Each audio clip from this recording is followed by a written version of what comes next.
संघ के एक संस्कार तो मिले कि भाई कुछ भी सोचो करो, अगर वो पढ़ते हो तो भी सोचो कि मैं इतना पढ़ूं मैं देश के काम आऊं। अगर व्यायाम करता हूं मैं ऐसा व्यायाम करो कि मेरा शरीर भी देश को काम आए। ये संघ के लोग सिखाते रहते हैं। अब संघ एक बहुत बड़ा संगठन है, शायद अब उसके 100 साल हो रहे हैं, ये 100वां वर्ष है। और दुनिया में इतना बड़ा स्वयंसेवी संगठन कहीं होगा ऐसा मैंने तो नहीं सुना है। करोड़ों लोग उसके साथ जुड़े हुए हैं। लेकिन संघ को समझना इतना सरल नहीं है। संघ के काम को समझने का प्रयास करना चाहिए। और संघ स्वयं तो एक पर्पज ऑफ लाइफ जिसको कहे, इसके विषय में आपको एक अच्छी दिशा देता है। दूसरा, देश ही सब कुछ है और जन सेवा ही प्रभु सेवा है। ये जो हमारे वेद काल से जो कहा गया है, जो हमारे ऋषियों ने कहा, जो विवेकानंद ने कहा, वही बातें संघ के लोग करते हैं। तो स्वयंसेवक को कहते हैं कि भाई तुम्हें संघ में से जो प्रेरणा मिली वो 1 घंटा शाखा है, वो स्वयं नहीं, यूनिफॉर्म पहनना वो स्वयं संघ नहीं है। तुमने समाज के लिए कुछ करना चाहिए। और वो उस प्रेरणा के आज ऐसे काम चल रहे हैं, जैसे कुछ स्वयंसेवकों ने सेवा भारती नाम का संगठन खड़ा किया है।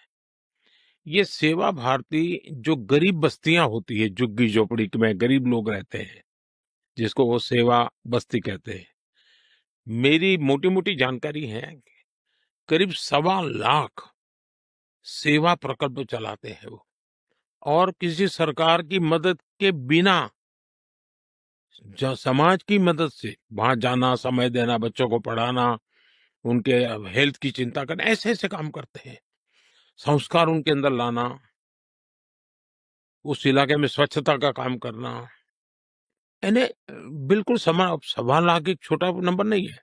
वैसे कुछ स्वयंसेवक हैं संघ में से ही गढ़े हुए हैं, वो वनवासी कल्याण आश्रम चलाते हैं और वो जंगलों में आदिवासियों के बीच में रह करके आदिवासियों की सेवा करते। 70,000 से ज्यादा वन टीचर वन स्कूल एकल विद्यालय चलाते हैं। और अमेरिका में भी कुछ लोग हैं जो उनको लिए शायद $10 या $15 का डोनेशन करते हैं इस काम के लिए। और वो कहते हैं कि एक कोका कोला नहीं पीनी है इस महीने, एक कोका कोला मत पियो और उतना पैसा ये एकल विद्यालय को दो। अब 70,000 एकल विद्यालय आदिवासी बच्चों को पढ़ाने के लिए करना। कुछ स्वयंसेवकों ने शिक्षा में क्रांति लाने के लिए विद्या भारती नाम का संगठन खड़ा किया। करीब 25,000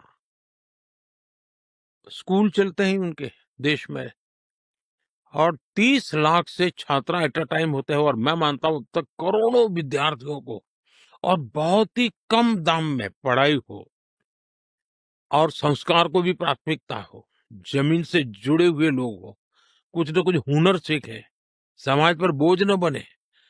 यानी जीवन के हर क्षेत्र में वे, चाहे महिला हो, युवा हो, इवन मजदूर, शायद उन मेंबरशिप के हिसाब से मैं कहूं तो भारतीय मजदूर संघ है, शायद उसके 55,000 के करीब यूनियंस है शायद, और करोड़ों की तादाद में उनके मेंबर्स हैं।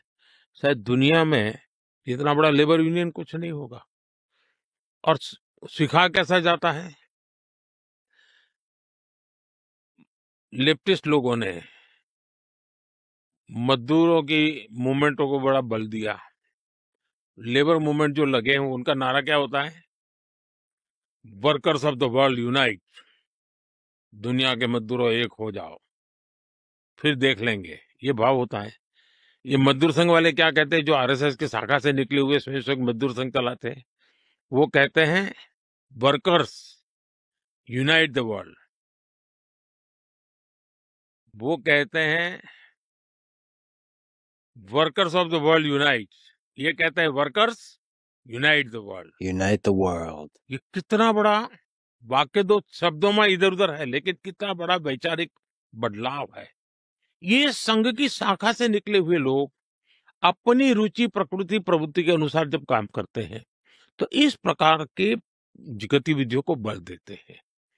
और जब इन कामों को देखेंगे, तब आपको 100 साल में राष्ट्रीय स्वयंसेवक संघ ने भारत के सारे चकाचौंध दुनिया से दूर रहते हुए एक साधक की तरह समर्पित भाव से, तो मेरा ये सौभाग्य रहा कि ऐसे पवित्र संगठन से मुझे संस्कार मिले जीवन के, लाइफ ऑफ पर्पज में जो मिला।